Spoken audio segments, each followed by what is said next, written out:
अब question number 21 में हमें दे रखा है दो एलिमेंट्स हैं ए और बी जो कि कंपाउंड फॉर्म करते हैं AB2 और AB4। वो डिज़ोल्व हुए हैं 20 ग्राम बेंजीन में जब 1 gram of AB2 lowers the freezing point by 2.3 K whereas 1 gram of AB4 lowers it by 1.3 K। इसका हमें मोलर डिप्रेशन कांस्टेंट दे रखा है बेंजीन का 5.1 kg पर मोल।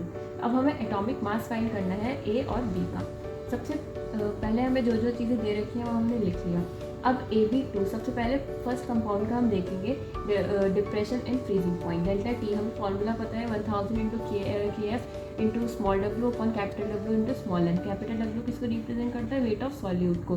Small W weight of solute और capital W weight of solvent और small M होता है मास ऑफ सॉल्यूट। अब हमें डेल्टा टी दे रखा है फर्स्ट कंपाउंड का AB2 का, कितने से फ्रीजिंग पॉइंट लो हुआ था 2.3, तो हमने यहाँ लिख दिया 2.3। अब 1000 इंटू KF हमें बेंजीन का मोलर डिप्रेशन कांस्टेंट दे रखा है 5.1 kg पर मोल, हमने वो लिख दिया। फिर स्मॉल डब्ल्यू हमें दे रखा है 1 ग्राम दे रखा है स्मॉल डब्ल्यू।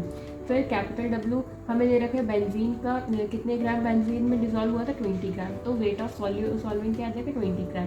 और हमें स्मॉल एम फाइंड करना है, तो इस इक्वेशन से हम स्मॉल एम फाइंड कर लेंगे तो आ जाएगा 110.87 ग्राम पर मोल। इसको हमने मान लिया M A small M into A, वो स्मॉल एम ए नाम दे दिया हमने इसको। अब इसी तरीके से हम सेकेंड कंपाउंड का जब AB4 का हम स्मॉल एम फाइंड कर लेंगे। स्मॉल एम क्या होता है? Mass of solute. अब इन दोनों का हमें मास पता चल गया, सेकेंड का आया 196 ग्राम पर मोल। अब हमने एलिमेंट ए को अगर x मान लिया और एलिमेंट बी को y मान लिया, तो फर्स्ट कंपाउंड का क्या नेम हो जाएगा? AB2 का x + 2y, x a का और 2 × y, b को हमने y माना था। तो इसको हम इक्वल्स टू हमने कैलकुलेट किया था, इसका मोलर इसका मास क्या सॉल्यूट क्या था 110.87, तो हमने ये लिख दिया।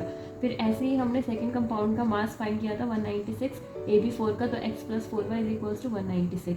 फिर इन दोनों इक्वेशंस को जब हम सॉल्व कर लेंगे तो x और y की वैल्यू पता चल जाएगी। तो हमें फाइंड करना था एटॉमिक मास एलिमेंट ए और बी का, तो ए का एटॉमिक मास आ गया 25.59 और बी का एटॉमिक मास आ गया 42.6।